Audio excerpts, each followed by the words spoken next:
Pathian chỉ vậy vô khi nó tiếng tìm ngài sang ô cô công ca teu in lu chung te kha choi sang ula ani công kha lun teu in choi sang ra chuan ro puin lal hi lo lu don dia chu ro puin lal chu tu nge ni si poi ho te lal pa chu ama nge ki ro puin lal chu ani Pathian ne tung trai ang lal pa kan Pathian sung nung ge bị ruột te sun dom thein ni kai thuai na kan sanga zai na lo kal zom ten kan thu pui zir tu te le kan thil ti tin ren ki nang ma kan piak na le kan po na tak tak lo di thein na tu rin kan in khom min kai thuai tu rin min chan dam tu la li suwa min in kan di le amen de ko kan jiak tu so mang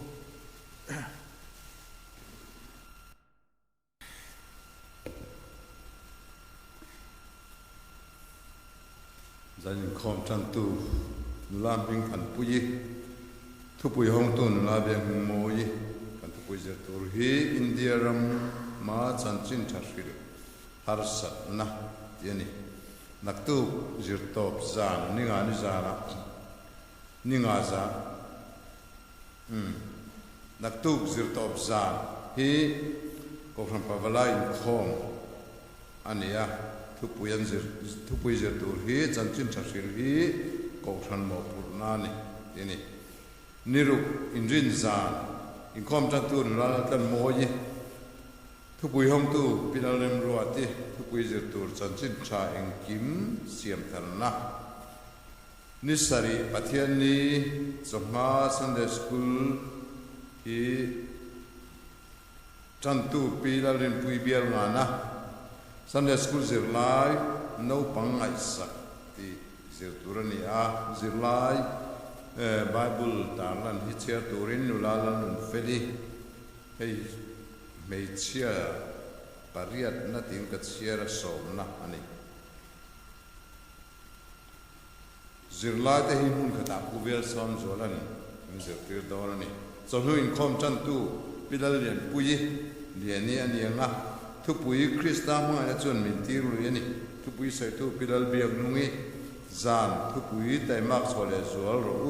thu pui sai tu upa alal mangaya ani Pathian ni kheng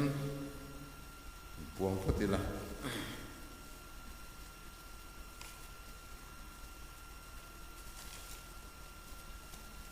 zan na hian junior department ten chang soi ruat anan nei don ani i junior department interle sacrament department anni hemi no pang khom pui hi kan ko khana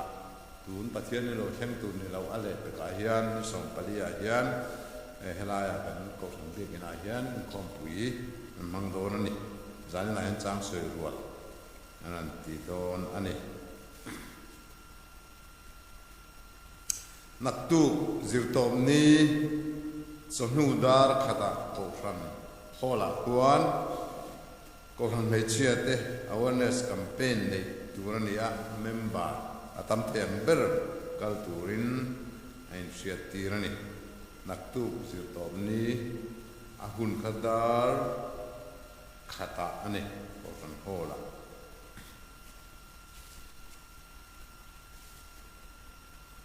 Council of Churches in Mizoram Techuan Injin ni niru hian seminar ni antuma chuta tel tu chuan ko ran committee chin te kha min be se ya Injin ni ani ahun hi ma mi Presbyterian ko ran centenary hall ani a program hi chomadar som le chan ve changadar som pani le chan ve chan tur ni chu som le chan ve chang som pani le chan ve hi shuai tu Reverend Dr. Arlal Biak Liana Council of Churches in Mizoram man president anianga introduction hi general secretary apenga thupui CCM Council of Churches in Mizoram lo pian chua dan le mal lam thirna ei thupui ania paper chair ania nga Reverend Dr. Lal Mangaya General Secretary CCM ane zona le chana omanga chun thing pui dar som pani la chan be tang dar khatin kar in ania nga sonu dar khat le chan be tang dar thumin kar a hian ruai tu hi OB RM chang apiang ania nga dar khat le chan be tang ni le chan be daka khat ni chu group discussion omanga ni le chan be tang dar thum group report aniang ban na dar thuma ani ocean committee te culture member sei ani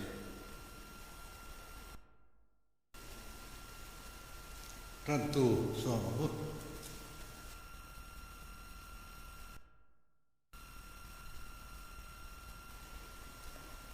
Pathian tu tiang in cher na ngai thau chanchin cha mathai sia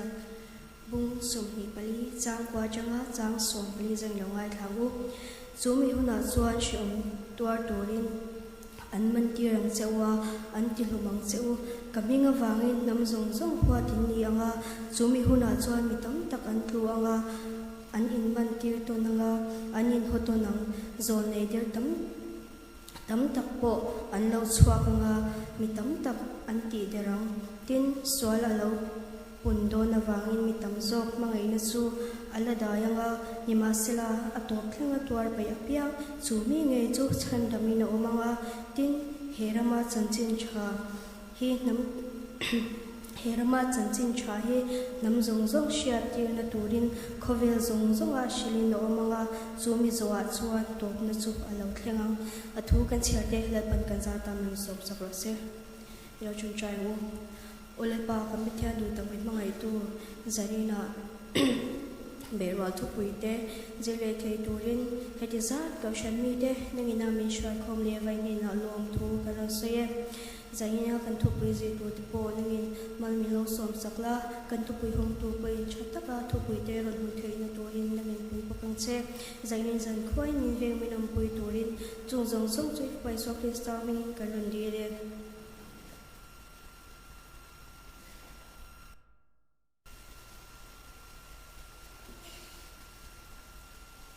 le Zilbia department te chang sei turin lo so mo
le mai khong pui te hi nau pang khong pui te hi lue be maya nau pan la ya pathian thu le la a tin ti kan soi khin te pui thin du theng hian the gil har le ri to wa gin zai na po khatiang an ta tha ta ka kan ti the ka alo oma ama ra chu akhwai tu pa kha na be rang lu tu em ka ti ya ding ru ka ti kha arang lu tu ka ding man lo de o ka ti ya kha ero chu phim kur de tai la nge kha ma nge kan ti ya le pathian phak da la kan sa ho le nga na number jali som le pasari na ni ai po en ro pui zo chu ka thil lunga e ko ve le ai en zo chu I suwa ka e nga ni jali som pasari na pathian zo mo na do sa mu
Zaina kan thupui ki ho tu hi India rama chantin kha fil har sanate dia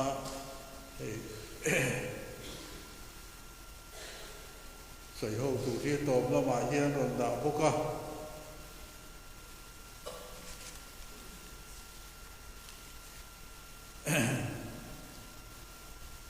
sa tho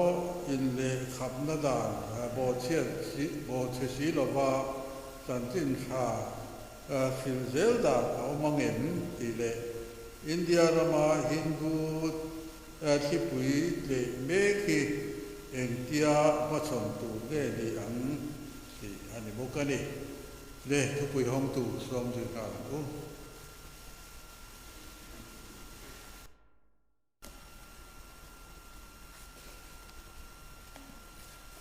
Zarina kan thupui zir tur hi India rama chanchin thashil har satna chiar tur chanchin tha luka lungsom hi pakhat chang som atanga som pakwa thian du thiang mi langai thang tin an ne na nam sang le nam sang anin do banga ram sang le ram sang anin do banga liu na satakin ahing anga mun sang sanga tram te atla anga shri te aleng bokang van atangin thi van atangin thil la om te le chin chha na satak te alo ang nima sela chung thil song song thlen ma chuan an manang cheu a in khom na ina le tan ina swai nan ti du dang che wa ke ma minga wangin dal te le ho tu te ma an swai ang cheu in thiam chan na ala ni le yang chu ti chuan chan na tur ngai to lok lo turin in ri ru ti het lo in mer ma long dong in an do da la an hya thei lo na tur ka le fin na ka be don si chewa tin in nu le in pa te in u naw te in le jin te in chian te po in an man ti rang cheu a then an ti lum ti rang cheu ke ma minga wangin mi long song hwa tin ni yang ni ma sila in sam jai khat ko abaw ral la bang in chelin in nun an chan hi mang thu lal pan mal som sam wa se patya mai lo thong cha yang o lal ba kan patya min hang ya min en ko thin tu kan ho te man min be nga min fai fai se lo bang in na lom thu kan chu sia lal ba I du dan cho wa kon ti kan phan thau te na turin he na kan man din ba tin lal ba za in na tu pui pui mo tak India rama chanchin thashil har sana ti kan zir do na hen kan tho zir do te hi mal min som sakla lo na pakatal kan nei the na turin hen hi ka pa le so Pakistan ni kan an di le mu chung tho ngai thang o India ram ni sa ko ti bik nei lo sa Sako Zalin Naram Ania Zu Mi Omzia Zu Sorgarin Sako Shang Shang He Big Leilavin in Angkatina Entina Ani Amero Zu Indum Fir Fiakol RSS VHP Le Adangte Ashang Sot Lea India Ramun Tam Taka Tarum Christian Tebena Alwar Lela Missionary Titan Po Janchin Trashid Aharsa Sot Lea Ni Lom Tunin Siama Lom Khatna Hindu Tipui Kle Mekara Harsatna Tunlaya Mithyam Tele India Ram Politics Neben Tute Lauton ABM Zu Hindu Dva Tungchang Hi Ani Hindu Dva Ti Chongkam Hi Hindu Ti Leted Dva Ti Atanga Local Ania Omzia Zu Hindu Kai Shwaina Tina Ani Wami Hindu Dva Zirtina Rirang Din Tute Zu Vinayak Damondar Server Karale, Gawal Karate Anni, Hindu Patu, Butu Tetuan, India Ram Zu Hindu Hautata Uni in Angaya, Hindu Nivelau, Tetuan Pale, Twini Naponi Vetura, and Nailau, and in Kanale, Tupui Bear Pakatu, Hindu Chat, Campaign, Tour, Sakutang, Tetsut Chat, and Tumhenswa, Nanvan, Tarum Topo, and Puisalau. Chalai tam taksipe angin an sirtira indau made heitura in pana so sapatil ne an lakopa Christian le Muslim te soichana an thedara missionary pe hathole zirtil na chu daudalin dotin an beya Christian le Muslim tilak le tumin theito in an bezui reng ani Hindu nationalism chuan ram khum puitan Thatu Thumun le National Identity Pakhat an Soimoya Hindu Dva Bol Shang Shang VHP Bachrang Dal RSS le Sip Sena Sainik Stayan India Chun Nam Pakhat Nam Se Pakhat in Hat Hindu Sakwa Nena in Zumna Neini in Angai Chu Wangin Hindu Dva Masona Hi Akal Zela Ni Chuan Nam Tlien Te Zok Te Chu Rabi An Ninge Dona Sakwa Zelen Nate Human Rights Te Secularism Tele Sakwa Shang Shang Ko Sakhaw Na Bawrak Thati Hi India Ram Atang Yan Wai Baw An Me Yang Ti Atlom Ple Ani Lom Ni Na Sakwa In Le Khap Na Dan India Constitution Article Number Somhi Pangale Ni Ratha Chuan Van Thang Ko Sakhaw Na Nundan Thale Shasel Na Tibuai Zong Ani Lau Chuan Mitinin An Mani Chia Le Thasya Na Mangin An Du Zong Sakwa An Zui Thaya An Pudar Thai Bukti Hi Achuanga Hetiang Hi India Dan Pui Asoi Dan Nima Se Hindu Nationalist Hau Chuan Christiana India Chu India Nam Hasan Na Anga Angai Mia Mai Ani India In Zalen Na Ani Nu Hian India Ram Pum Papa Sakwa Le Sakwa in the Kapna Dan Hi Siam Tumna Adaw To Chin Ma Se Alo Ning Ri Lau Tuna Hian India Ram State Swam Pani La in Sakwa in the Na Dan Chu An Pas To A Chung State Te Chu Arunachal Pradesh Odisha Madhya Pradesh Chhattisgarh Gujarat Himachal Pradesh Jharkhand Uttarakhand Haryana Karnataka Rajasthan le Uttar Pradesh te ani heng an dan siam te hi nang tek lo ma se an zia dan tlang puya chuan in bum na emo ti lui na emo them na emo manga mani in le dir chu a khak tek ani heng dan bo chia te chu zela an khung emo poisa toy tir thei emo an ni lom thum na har satna ka ra po chan chin tha Shil Zel Tur Kanni, Tir Kaute Hun Lai Tangin Christian Dihanti Dudana Le Chen Na An Lau Tuar Tortin, Ko Franchan Chinkal Zela Bo Rom Sorkar Noya Christian Tenti Dudana, Rathak Tak Tak Sakol Se Lum Tir Te Tel Savathak Te Sabun Uya Tuam Lum Te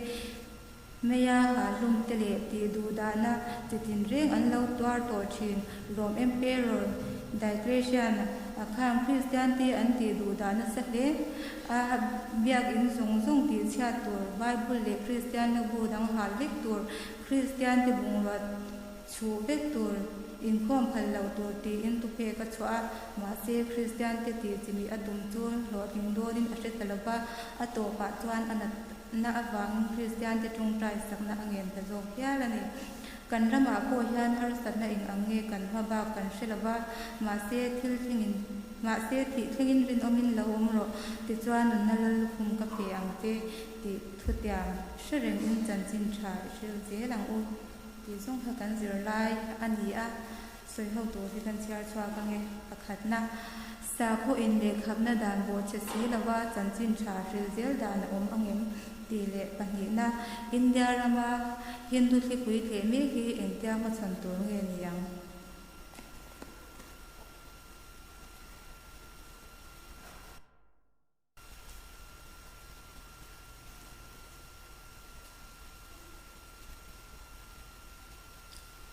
soi ho na an de do langa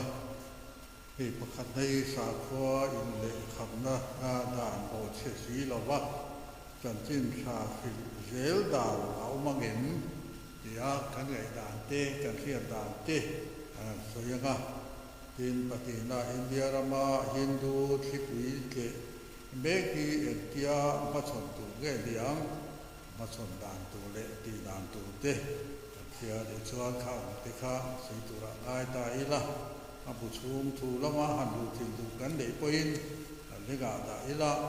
le soi ho na hun ko le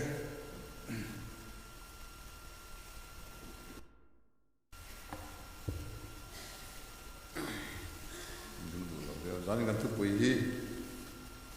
soi tu se tak tak kan om karinga pe India ram hi kan se tangin tu ma tangin Hindu ho lal ram mania Hindu lal ram lian pui pui ma sangkhat zanga le tia khan Baluchistan vera tangkhian Musulman lal Mughal Empire ti te khan khamilal chung ko te khan an ran ne a an mi khan hun re tak India ram opa India ram ayan hu maro pi tak tak kon chia hu Delhi le Agra Taj Mahal te hu Red Fort ka ti te tam mai tiang te ko ni a chuan an lal jing an nung lam pakhat thei khan chuan Hindu ho ga ti du da em mai le ti ra tiang khan Musulman khan ain le tira rong ta kan ro barela maro chon han soba Hindu chu are chong la tu na hian India rama za somriat chuang Hindu kan ni ta chu ham tlem so kil khora hian sa ko thang bia kan oma Christian abigin Christian la Musulman hi an thin thei de ber kan ne a entiran Manipura te chuan Hindu han ni chialo mấy thầy sa khua tu man sa khua ang bia te kha Hindu an rin lut maya Hindu chon ni chia la ba ti khan an pom zau khopa Musulman le Christian yan bo te bera ya khang de lat ani chu chuan India rama Hindu ban tam sia ri put mai sia tin poi pakhat chu party pakhatin politics khelnan de anan mang taklat methiam tak main India rama Hindu thi pui kha an che mal ta vut ma chuwang chuan an ting le thei em bokani achan chu kha politics le Hindu khan me bel ta India rami a Hindu rama ne chu te kate Hindu rama kan siam don chu te khat yang an tia an ri hut me kha Hindu ho an tamru isia achak kon chapha renga chuan atira India ram hi independence aloni khan kan ram hroi tu phasa te India ram achon sa sang nam sang a mi je nang lo pui kan chek cheu te theda wa men da chir ta kan siama mitin te zalen te na turin sa khabiang na khangin an sa khua theu te kan nam je theu te inoi nung turan ti kha tuna hian a bo chiat ten lek ta kan democracy a elaya sei sa ko zalen naram anga kan dan kuin je greng po chu pot so yin sa kuin le na kha an kher te a phal lo angin te kan che ta em me ni Christian le ro chuan mi te chan chin tha va rila Christian na tu khan kan thiam lo thei si lo ba chu ka thiam lo ta India ram chu ya Hindus ram tam tak ya ram kuma Musulman ram angin cha ka ten khana mo ke ni po India ram akan tam bera Hindu ram ni be tu ni ya kha an dia kha an thiam mang reng fu le lama chuan tam buka ti te ka kan sui a chuan helai kan ngai kha an missionary Paul ti ve me yang VHP kan ti te ba strangda te RSS kan ti te in Shiv Sena te ko kha Maharashtra khan political party ang ding na ni po kha an ni thoni Hindu an atop men Hindu the da po kha katiang kha an ni a heng ho gen man la chak em maya chu chu har san na lan khan chu ta ani a India ram Hindi khipui ke me king tia pa chon tu me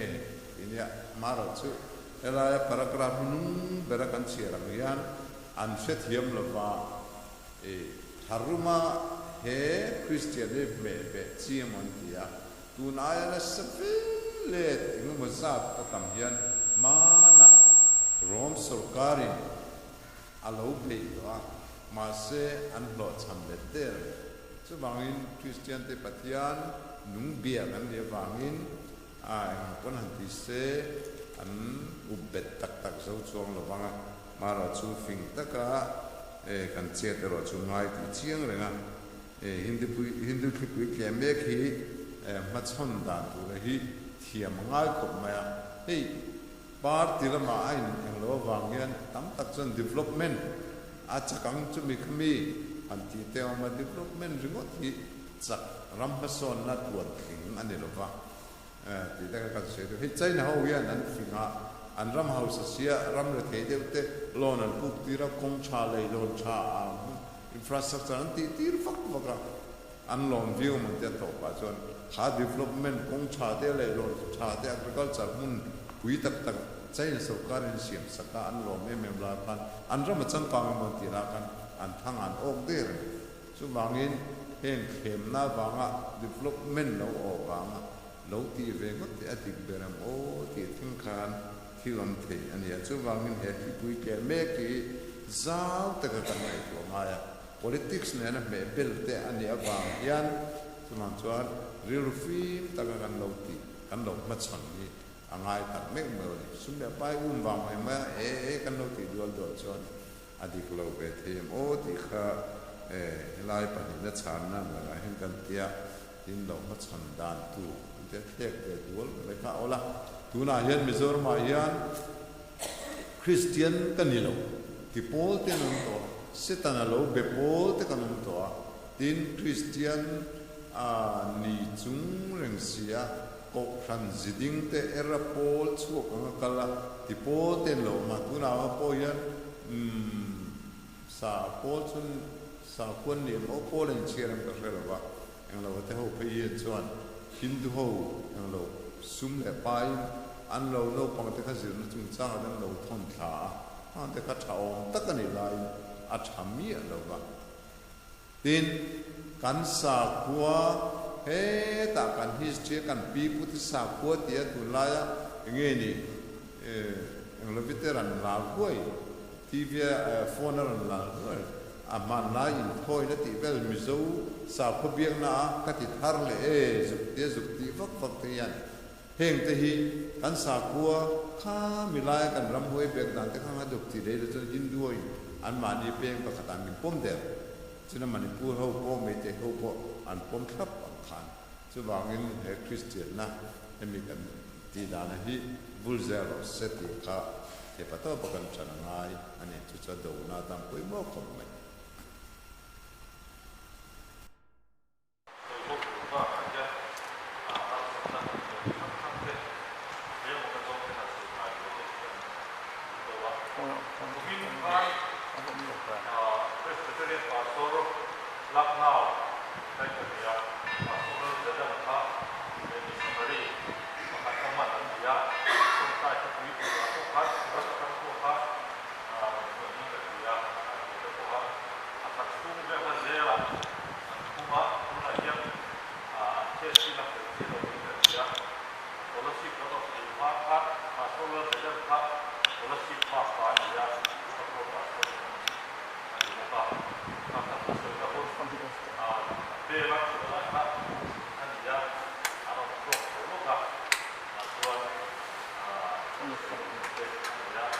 ta chuan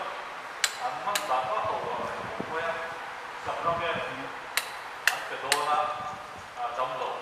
chu chu an man na chuan na ya pa ka chu an soi ku ko kan te chu lo wa chu ke te kan ka kan om da ta ku te chu an ni so ye la ha ai na ta ko ka om ka ma am ba chu ri om le la ma chuan pa chu lo te ta na ta ha a soi chu ka lo ko mai ye chu ga i du da te la li so wa ha tua ke alum in ta ke an ni la ke ta lo ko ma ya om le la ma chuan kan ni so dari ko hi mai chu na chu ka ka mai chu re om te ni ka ko kam to lo a he ai hian tim chu hi ke ka ru chu ma ni to se la ta to se la i du da ta de ko kam tai la kam vin ku nu te po hi ku ra hian a sa so ko ngi ni ga ru lo si na kam sa tua kam sa le ku te hian kam nu te hi ku si ya te te ya ko me la ko na ka pia pia de te po hi a ngai ka ke na ti na ka ma no ko India ram hi sa to sa le na ram ya tu ta to na extreme tak hi ka ko ka mai ni Christian te po kan ni to ba a musulman ni na za ko ta te he ta vai ko lam ko ke la ke hi do na a han bu bu ko se bu dia te san tin bu te kan tu ku me ni an thei ve ta ni India ram ba tu po tu India ram Mizoram ram ko ke ve ta ko dia tu ke to to hin ko bin ba ram ra to to an thi ve sek me ni tu ke to to dan ni ko India ram ka to ma za sumria ka pa ni ko tu ke mo ke da tu an dia an ni ta ko ta i cha de ze tha au ko ni tu ke to to Hindu ba he musulman ta ko ni to mai an sa ko ta ke an be da sa pa ko ma ya ko ba tu cái đi có ăn bị trả ăn rất khác ăn bị để tu hai người ta là riu ruột hiện ăn nhiều tất cả ông ấy vào tu trả của vậy cái gì về vào đi tu hai cái đi có cái mà chỉ là cái sự ta hết tại hiện Hindu in temple rồi đi chúng ta sẽ là cái anh hiện về không bằng gì riu là cái đi có ăn ra mà ăn lâu ra mà cái gì thế Hindu lâu ra mà cái mà cái gì đấy tuy trong một cái cái gì là biar mereka kan mereka sudah selesai tapi sekarang pakai ya amal tu sudah ada di karena sudah dia boleh karena tu kamu losong ini ya hari itu saya darna ini kan pun dia nak masuk itu dah nak masuk ya mau dia history boleh sudah nak tu waktu itu dah tapi si ayat tu apa tu kita kan itu deh Christian itu boleh ada satu yang lo bisa kerja lo kita tu baru Hindu dia mau semati lain macam kita hey ini underground charge kan di dia info ni kamu lo apa kau dia orang sana ada community sana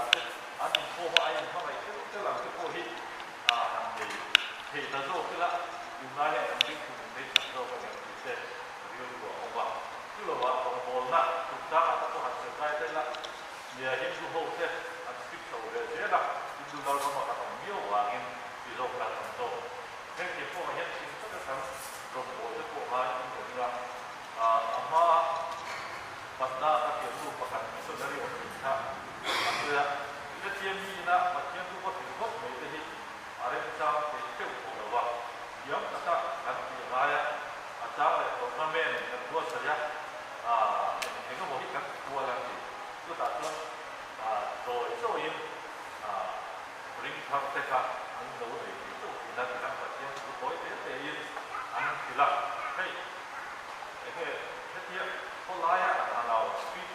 switching cái nào dùng chi thế để khi nào có cái nào phát triển của sự cái vốn chủ là tôi là cái chỗ của nó tu kiểu như vậy những một tiếng tất cả hay nó có một cái base số nào thì vẫn cứ giá là chỉ là cái cái số của hiện kata kata kami missionary ini anda ya amai batu missionary mereka kadi ringkan ada ya ringkan mereka tak mau maya atas tu dai itu pasien tu boleh tetap buat dekat kita kalau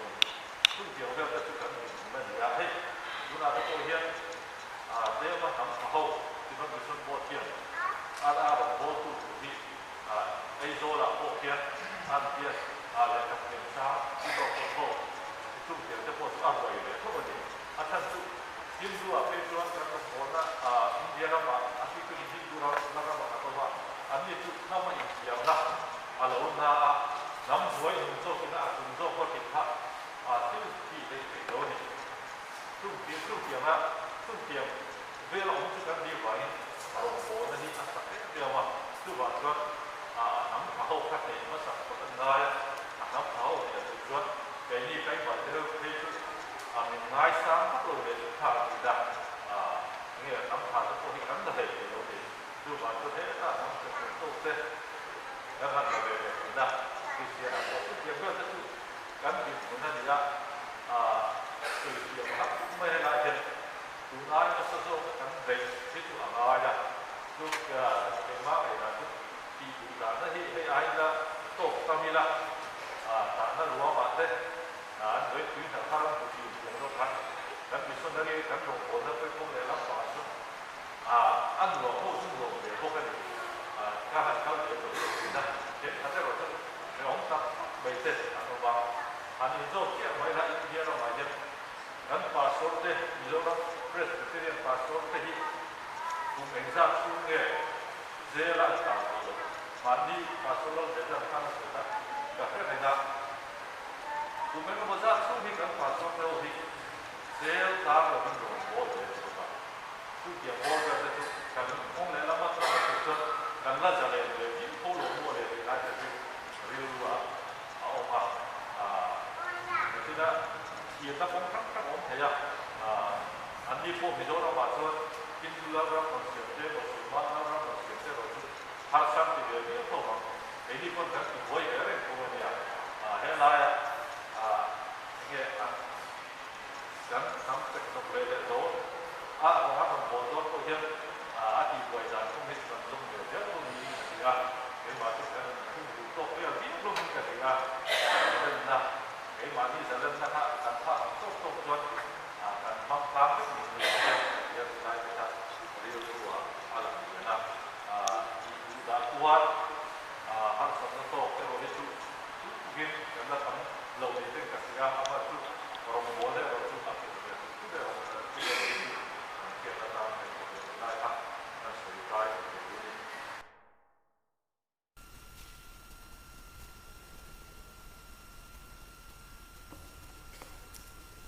thầy sáng chuan lại tăng soi sáng phàm ni tum tlang in la thain ka sia voi khat thut na tang ka soya he lam hin engei soi po kan thelo ten te kami sa sil nang chi te kha kanin pe ni lo chuanin rinai hiat ki mahar khop maya tu tha tak tak po lo soi po ni sala lai ran ka kher lo pon arin na tong rin na kha man sa ma chom ngo ti mi ngai tu ti ra chu kan sei ma sa duwa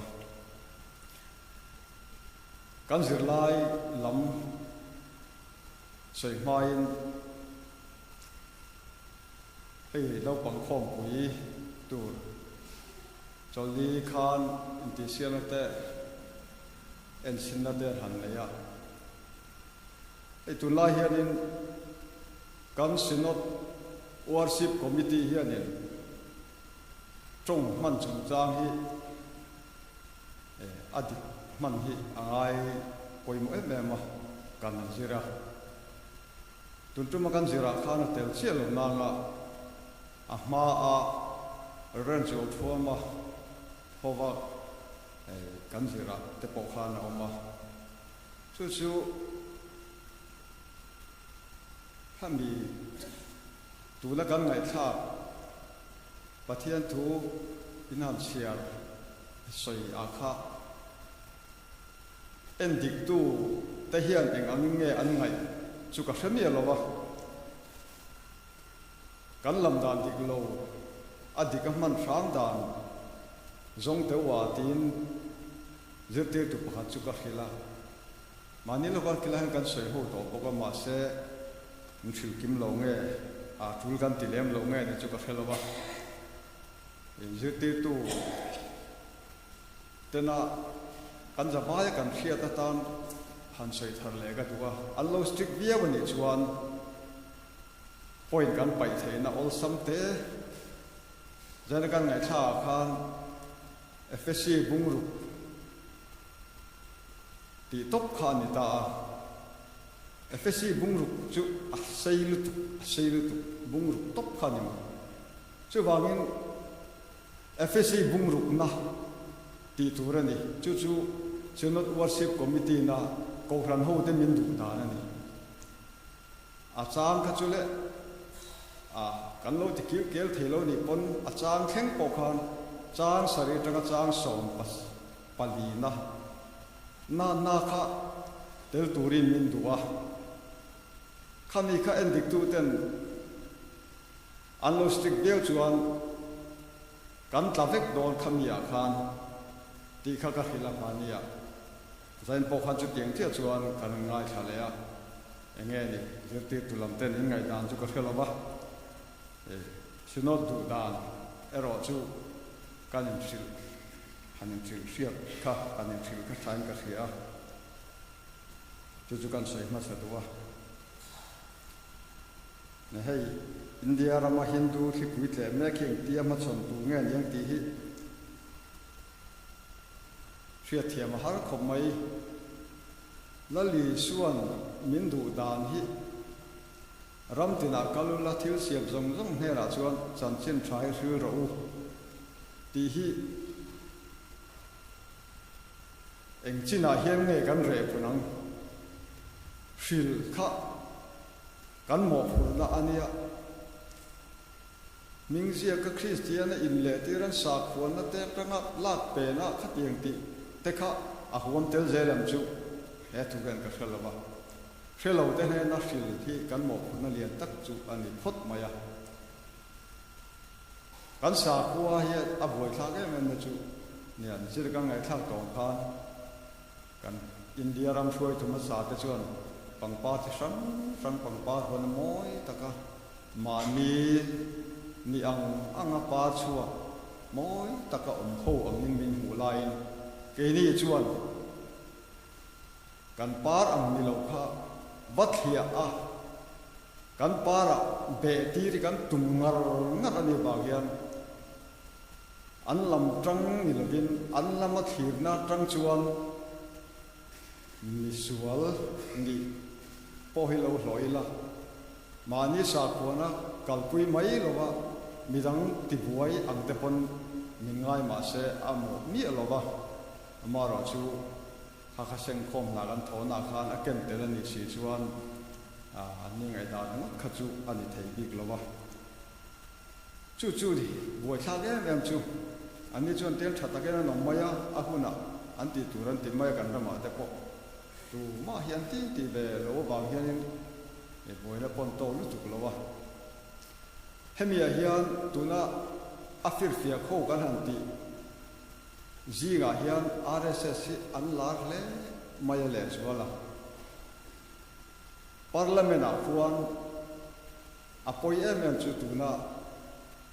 sarkar na chel tu te hi BJP kan ti hi an tam lu tu kian sarkar na la khian heng ho hi an pong zual ni na hriat tlat maya chu INC po hian kan rama te po an aw hla te po ania INC sarkar an huaya kan zalen ta ti veke ti na chu ni lo Gramstein te pa fa te po kha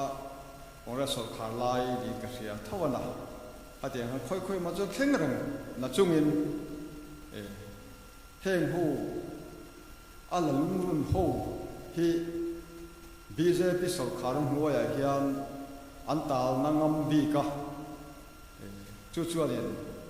min nek se zuale man chu ati theya wangin hemi konga te ko hian kan ram hroi tu an sarkar lo che to tu INC te point a hla nei hi thil poimo takani te ama mara chu ke ni ramatang chuan ang tin pon soila akulaya parliament lama kan helai kan soi kenom sia nei don chu lowa wangin eng poni se thi thlenari no mo om tu in min tia til ko polan afadu takne na thil soi ka jira kan ngai thak kha adik na chen om kariru om ve reng thin te po ani kan zalen lu tuk te po hi nangero chu shom tur la ti top maya shom tur hi kan nei te em mai hian ke ma ni nge ya po hian tak na hi atlem phaim ti te po hi rim taka engamo hatiang zel hial lo zu to te phei chuan ale pek te po kha cha khia lam karin wangin keima ni kan rin na sim sima pon kan rin na kan ponga po hian zale nu tu ko kan hian min ti chak lo phai mo ti te poi ngai tu na ma en po ni se ji na ka se ma sak pera kha engang khi pui polo te se la ke ni chun shil hi kan mo phur na ania api alam kha eng tia ti zel tu nge ti lam pang kha chu ke chuan sai har sa ka ti ya ning zia ka ko khan te judina khatia ti kher lo ko khan hemi sa khwen le na dan khap na dan huaya te po shil mai kha abak chu ti thei kan nei lo ne la ste zong zong a khati ang in le khap na dan an pas phei chuan kan buai be kan buai le donen langa chuwa chuanin a shil ringot te kha chu min huat em ari dum lova kha kan mo phurna ani mai don lo mi ti te po mai tu no ma eng chen nge ero chu khiar har ko pin ka sia tối tế cần suy về đơn tiền mà sai nè nó bằng hậu kha thì siêu nó tụi nó kha nó chỉ là phan cái lâu ena trang som lệ bali na chút thì chuan thì khan in chỗ là thằng hàng có màu ông là kha lâu chín chia đều ta u là thì kha cần suy đua chết thì tụi thì kha lâu cần chiang u là in Bible khan ông dốc nghe lại để tất cả kan sai dua zaina kan zer hi poi mo le maya ko san dang le kho dang anga phei chuan soi zau na te nein ngai nom te in ni chung chang chu soi tur tap ta ko omani amaro zaina hen kha ka soi ber tu ni lo ba karil ro lo om chu eng tiangin nge RSS te po local sela kan lo ma chonang ti kha khatilai soi ho ma tur khan ban oma ril ruwa lo om dana chuan lali suan heng zong hi mathai bung som hi le pali chang khatranga kan chial chon bung som hi le pali pum pui hi lali so alo kal don ha thil lo thleng tur te ring tu te kai ring tu te kan om dan tu te min shil na ania anu zela po tam mai chumi ni wang chon heng zong hi alo thleng don ani ke ni lo dan thei po ni lawa siam sei le engma silai ne na lo ma chon chi po ni lo ke ni mi so phei chon ngai na lo su sin a bul pui ber le a poi mo ber chu chung ko tin te ke ma ni mi mal nun theu te zoram christian le khovel christian zong ten kan mo mo chu pathian le ke ma ni inkar fel sela lali so krista hi rilu le ti tak zetin i tharau zong i theina zong i chak na zong i mangai tura ni ati ang hian mangai ila asan pa a sa khodanga in le na kho khena dan po ron chuak ma sela asan pa wa som kher lovin trong trai ne ti tak zeta kan bai chuan lalpan na thok thin ani kama mi teron soita an khan she om na te kan tuar don chau ring tu te hian kan tor turin lali son min shil lo ka an wom chau kan tuar don lo van rama han thena an lam ringot thi ni lo hele ya nge hian she om tam tak tuarin pathian ram lu turin lali son min ti ni chumi ni wang chuan he har san sang sang hi ron om mek aron la om zel don thu pon bu som hi chang som le pathi chovela phei chuan asoya lali suan atopa dia bolale atir ko zong te aman khoma mai dila apai tu thu min sil ani chung huna apai tu ra chu dia bolale atir ko ho zong hi an lakal khomanga har makedon in do na aswai khom dol setana chu em wange pathina dan lo an ti chon pathian ro rel na ni cho tiang che chon tuna hindu thri pui ron tremek india na maron tremek til te po hi ke ni lo de rem thei ani lova ron na theng tur ania kan zerlai a achang ron tar chua po khan soi kha she om tam tak kan tur nga tan ina te hial ti du na tam tak kan tur nga chu tiang nuwa chuan eng thol tu kan ne ti kha kan soi duwa zaina hian ring tu te cái này bazar về cầu sản hậu đen thế po cần phát thế cần diệt tiền à po sẽ tua cần ni ti teng te hi cần sung của thế po in diệt tiêu or deuh deuh la zena cần diệt la hiền khalam hoi khan cần ril ru min kai foi ta sela ti kha tôi tên cần soi về luôn nhé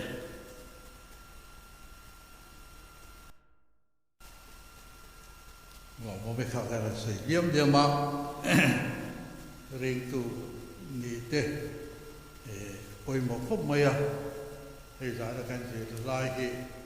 India làm xuống cái chuyện cái gì à har san mà cái tổ thế po India làm xuống cái mà đi ra mà cái tổ thì à xuống à xuống ông cái tất cả vấn đề mấy chỉ xuống đi làm rồi mà thì hấp tất nhiên phải thiền rồi xuống àกันไปเราจะถือทุนตะกันอย่างที่ริงละอินกันไงทางคานที่สันตินทราที่อาดับโดนชวนพระองค์ละที่เรากลับมาสัตว์เมียเขาเวละสันตินทราเราตัดต่างที่อันที่หันที่ริละ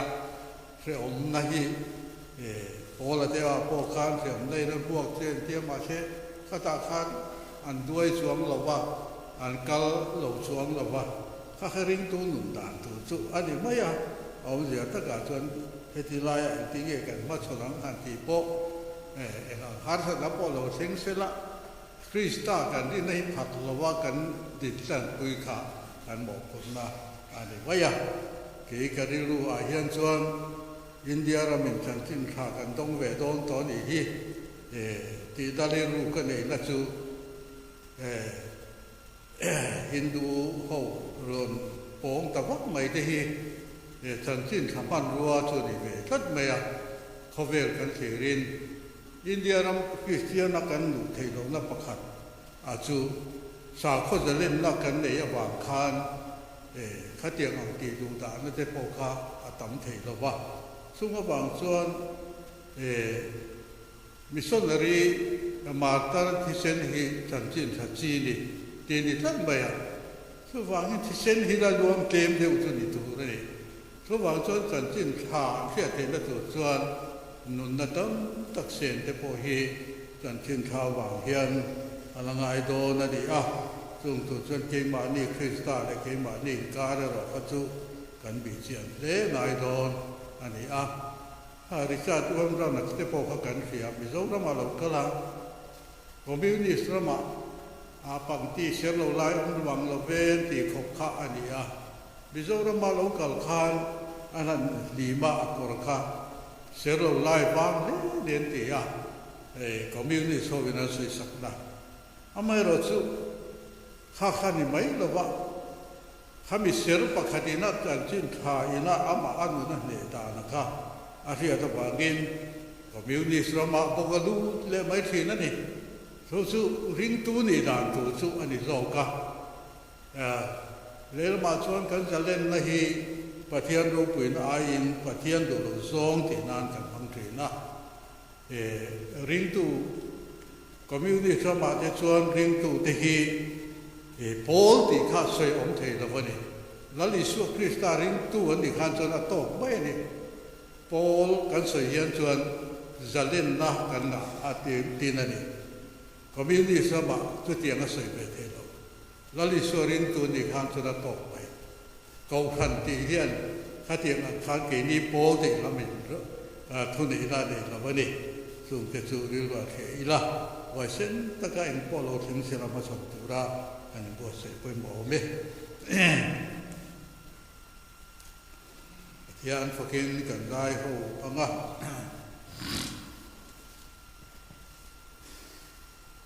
ร้านบาร์ส่งทุ่มเล็กแบบนะโอ้คงไอ้ตู้ปัจเจียนี่กันถิ่นตุ้งสูงไอ้ยันสระมินเปกลงได้ฮีเขาเวลฟินินโลเวที่กันสร้างสังสารรัลปาตรงใจนินกันตรงใจอุดมเดีย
ít trong trai họ bằng ô